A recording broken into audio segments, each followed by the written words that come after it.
Il y a quelques jours dans un flash info, la police nationale a annoncé l'arrestation de l'auteur des faits qui ont conduit à l'assassinat d'Imad. La police nationale dans un nouveau post revient sur les détails de ce assassinat. Présentation de malfrats. Le nommé A. Laté Nelson Alexandre, élève âgé de 22 ans, a été présenté à la presse ce 24 février 2024. Il est le présumé auteur du meurtre du nommé Barry Imad, 21 ans, étudiant et livreur ayant demeuré à Lemay. L'interpellation de A.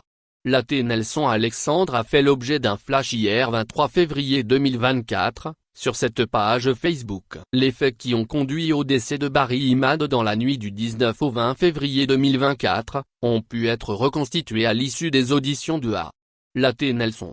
L'après-midi du samedi 17 février 2024, le nommé A.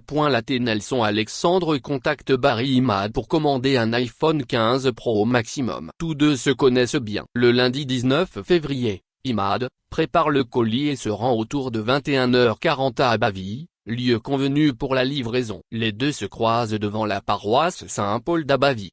A. Alexandre convainc sa victime de poursuivre les négociations vers la plage. Barry n'avait rien à craindre, vu qu'il connaissait bien A. Laté. Mais, ce dernier n'avait nullement l'intention d'acheter le téléphone. Il avait pris soin de présenter au rendez-vous, avec un couteau de cuisine dissimulé sous sa tenue. Près de la plage, Barry Imad immobilise sa moto. Les deux descendent et poursuivent leur discussion. Soudain Alexandre sort son couteau et frappe à plusieurs reprises sa victime dans le dos et dans l'abdomen. Il prend le porte-monnaie de la victime, son téléphone personnel, le téléphone qu'il était venu livrer, et son sac contenant plusieurs autres téléphones avant de quitter les lieux. Lors de l'interpellation de A. Laté, le 23 février 2024, par la direction centrale de la police judiciaire, tous les téléphones portables qu'il avait emportés après son forfait, ont été retrouvés à son domicile.